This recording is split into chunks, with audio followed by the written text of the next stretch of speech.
That's right. Welcome in, welcome back, folks, to a Notre Dame is set to wear green jerseys against Ohio State.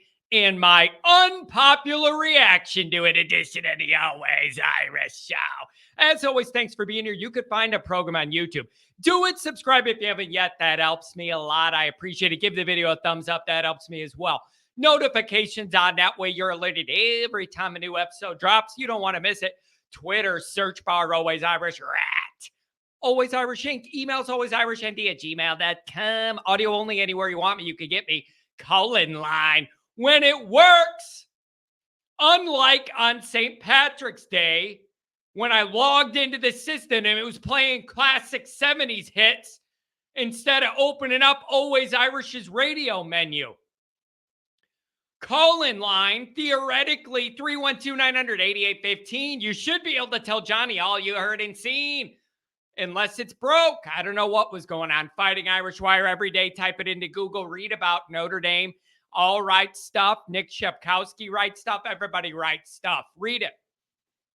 So, on St. Patrick's Day, of all the most appropriate days of all for this, Notre Dame tweets, the Notre Dame football account tweets out that they will indeed be wearing green jerseys against Ohio State in late September in beautiful Notre Dame Stadium.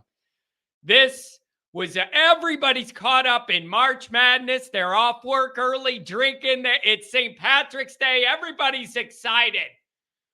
So, of course, this was met with thousands, and this is going to be such a big game. It was already big. This is going to be bigger. Now it's huge. The buildup for this is going to be outrageous. All of that's completely true. And this does add to it. Completely true. Now let me push back on this. Do you, Mr. or Mrs. Notre Dame fan, do you remember how the green jersey thing started? And what it was meant to do and provide and for whom with a purpose? Ask yourself. And I'm not even talking about way back. Modern era, not 1927 when Rockne pulled them out against Navy to get the guys all wired. I don't expect people to know that one. But the more modern era iteration of this kind of legend is 1977 USC. So do the research on this. If you're too young, missed that era, didn't have a grandpa to fill you in, whatever. The warm-ups in blue against fifth-ranked USC in 77, the warm-ups in the blue. And then you come out in the green and the place absolutely goes nuts. Taken surprised by it, and everybody, it's an emotional wave that nothing could stop. Notre Dame wins 49-19 over fifth-ranked USC. And it all starts with that build-up, and then they run out in the green. Nobody saw it coming, and it's out, and it's just unbelievable, right? What was different about that setup, you ask, if you haven't caught on where I'm going yet? There was natural energy and unmatched adrenaline because of the surprise of Notre Dame running out there in the green jerseys that energizes the fans and the players.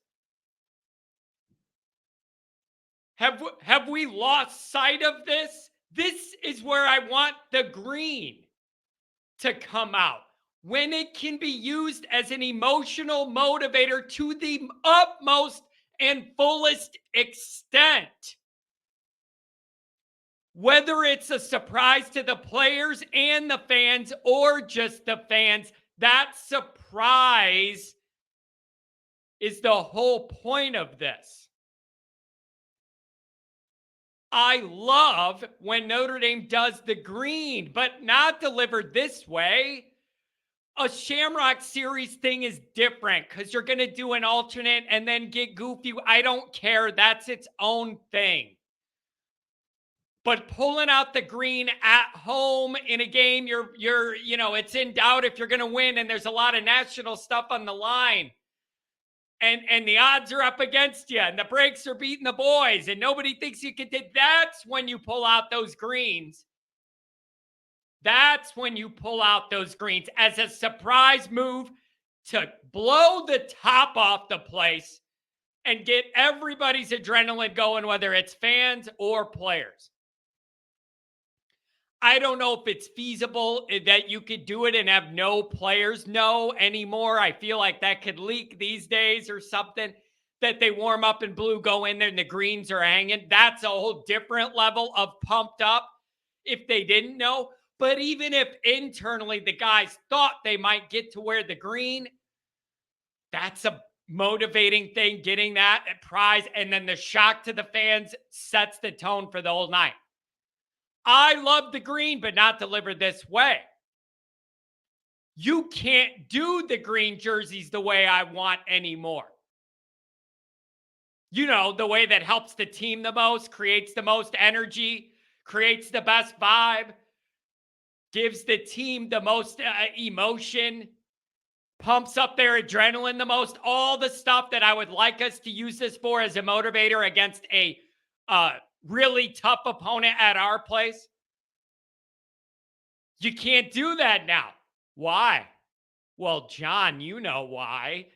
How are you going to sell 1 million green jerseys with an OSU 23 patch on them? How are you going to do all that before the game if nobody knows what the jerseys are going to be until the game starts and they're in them? That's what this is. It changed from a motivational, a genuine, energizing, motivational tool that Notre Dame has used historically in certain spots, and it's now turned into a merchandise money grab. Now, you could say that it doesn't matter. You could say, John, you're overdoing this. If you're good enough, you're going to win the game, whatever. Like, you could say all that, and a lot of people do. And I always get told to chill out on the emotion college football thing, John, you know, whatever. You could say that this kind of thing doesn't matter, or the difference in excitement in that building between us knowing the green's coming when the guys run out and not knowing it, and then they run out in green. You could argue to me that that gap in excitement and energy wouldn't be that much. I think it would be, especially if we do what we should do and be undefeated going into this game. You cannot compare the difference in decibel level of them running out when we know green's coming versus not in that dynamic. Nope. No way. Nope. 75 Notre Dame home games I've been to, when we're good, bad, in the middle, I've seen it all and I know the vibe. No. It would be noticeable between the difference of us knowing green's coming out of that tunnel and not. Now, people say emotion doesn't matter. I'll claim that it does. And I've been claiming this forever. Emotion matters in football more than almost any other sport I could think of. And if you're going to do a motivational tool, I prefer max adrenaline, not max revenue. And forsake this tradition to sell the merch. And it's very short-sighted, by the way. It's so short-sighted in terms of the money grab. It's short-sighted because if Notre Dame starts winning playoff games and is elite again or whatever, like, you're going to make so much more money than that. Give me the natural feel of the green jerseys. So, yes, this is going to be cool. It's going to be awesome. We're all going to be excited. It's going to be the game of the week. Both teams should be undefeated with a lot to play for. Like, it's going to be cool. It's not going to be nearly as cool as the way I prefer it. The way that pumps our players and fans up the most is how I prefer it, because that, I feel, actually has an impact on the game. On the game. The surprise element of the green is the key factor to all of it. Money, money, money, money, money, money. See ya.